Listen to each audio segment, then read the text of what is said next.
Let us start by looking at the simmering powder keg that is Rick. We all know his history, and we all know how deeply his obsession runs.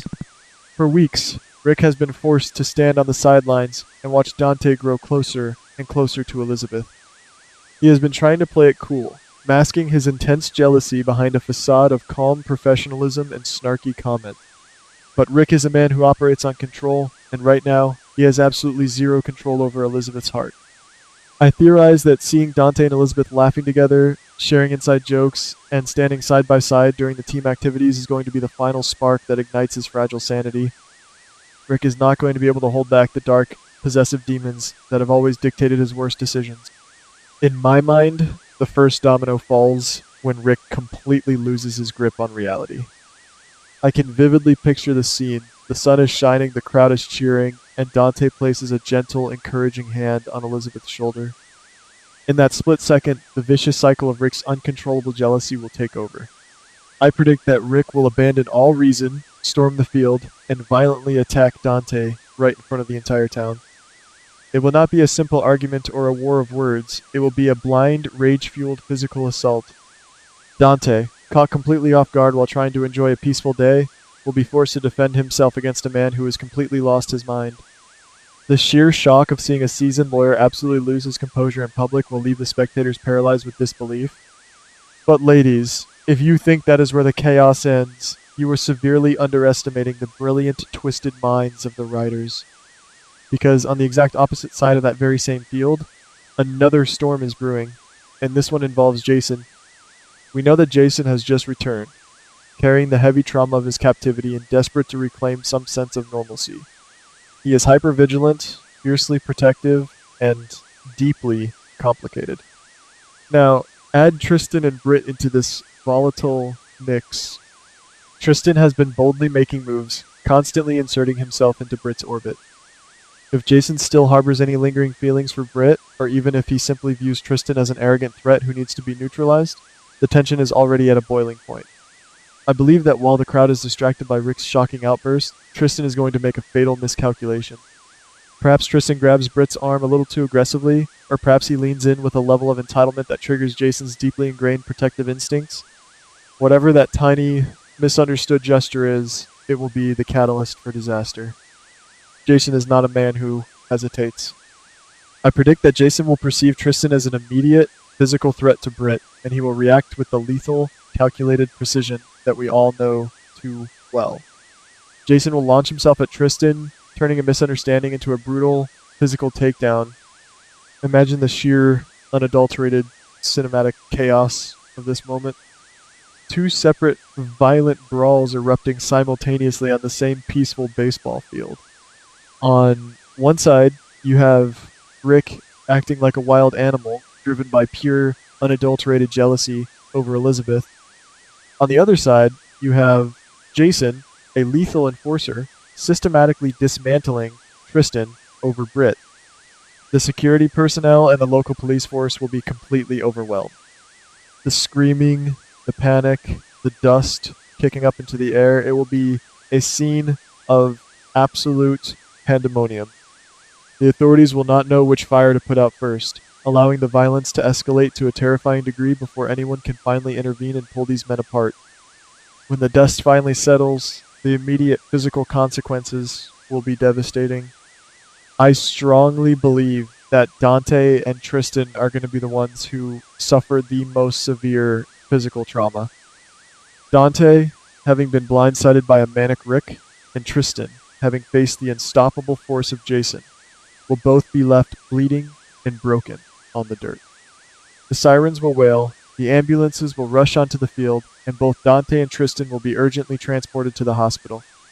The bitter irony of Tristan, a brilliant new surgeon, being wheeled into his own hospital on a stretcher as a trauma patient is a poetic tragedy that the writers would absolutely love to explore. Meanwhile, the legal ramifications will be swift and merciless. Rick and Jason, the instigators of this dual massacre, will have to face the immediate consequences of their uncontrollable rage. With dozens of witnesses, cell phone cameras recording every bloody second, and the police already on the scene, there will be no way to sweep this under the rug. I foresee the police having absolutely no choice but to place both Rick and Jason in handcuffs, read them their rights, and drag them off to the station. The visual of these two drastically different men, one a slick lawyer, the other a stoic mob enforcer being locked in adjacent holding cells, is a powerful image that will mark the beginning of a massive shift in the town's power dynamics. Now, let us trace the domino effect this theoretical disaster will have on the women caught in the crossfire. For Elizabeth, this is a waking nightmare. She has spent years trying to escape the toxic, possessive grasp of Rick. Seeing him brutally attack Dante, a man who has offered her nothing but honesty, safety, and comfort, will shatter her completely. Elizabeth will be forced to stand in the emergency room, praying for Dante's recovery, while carrying the unbearable, misplaced guilt that she was the reason for his suffering. Rick's actions will not win her back. They will destroy any microscopic shred of affection she ever had for him, pushing her permanently into Dante's arms. And, provided Dante survives the ordeal without permanent damage, for Britt, the situation is equally, if not more, agonizing. She will find herself trapped in a horrific, unholy alliance of divided loyalties. On one hand, she has Tristan, her new colleague, a man she has to work with every single day, who was just brutally beaten for seemingly no reason. On the other hand, she has Jason, a man she shares a deep, complicated, and undeniable history with. Will Britt testify against Jason to protect her professional standing and seek justice for Tristan? Or will she lie, manipulate the narrative, and risk her entire medical career to save Jason from going back to prison? Britt will be forced to choose between her professional integrity and her unresolved feelings, and either choice will lead to her ultimate downfall. But the most heartbreaking domino to fall in this entire theory involves young Danny.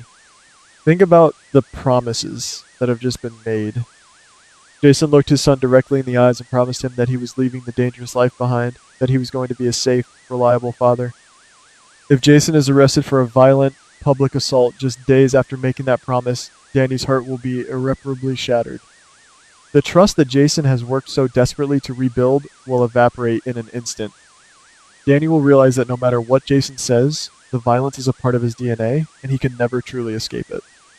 This singular moment of lost control could cost Jason the one thing he values most in this world, his relationship with his son. Furthermore, this dual arrest will send shockwaves through the Ultimate Legacy family. Sonny will be thrust into an impossible nightmare. His brother Rick and his best friend Jason are both sitting behind bars for public violence, while his son, Dante, is lying in a hospital bed fighting for his recovery. Sonny will be pulled in 3 different directions, forcing him to make impossible choices about who to protect and who to punish. The police department, likely fueled by a hidden agenda from ambitious prosecutors, will use this highly publicized event to crack down on Sonny's entire organization. They will argue that if Sonny cannot even control his own brother and his closest enforcer in a public park, he is a menace to the city. As for Rick, this public meltdown will be the final nail in the coffin of his professional life. You cannot be a respected attorney when there is viral video footage of you violently assaulting a police officer out of petty jealousy. His career will be in ruins, his reputation destroyed. Will Alexis step in to defend him out of some misguided sense of family loyalty, or will she leave him to rot? This could easily spark a manipulative scheme where Rick tries to blackmail or guilt trip his way out of a prison sentence, dragging Molly and Alexis down into his sinking ship. The legal battles that follow will be long, arduous, and completely tear the remaining family bonds to shreds. If this theory plays out the way I see it in my mind, the story is no longer about the innocent sparks of romance on a baseball field. It instantly transforms into a dark, gritty exploration of the catastrophic consequences of jealousy, the fragility of redemption, and the devastating legal battles that follow a moment of pure madness. This double brawl would serve as the ultimate catalyst, pushing every single character into a terrifying new era where love, possessiveness, and blind rage collide on a day that absolutely no one in town will ever be able to forget. So, I have to ask you, my brilliant viewers, when the sirens fade and the blood is washed from the dirt, who do you think will actually survive the fallout of this catastrophic day? And who will be locked away forever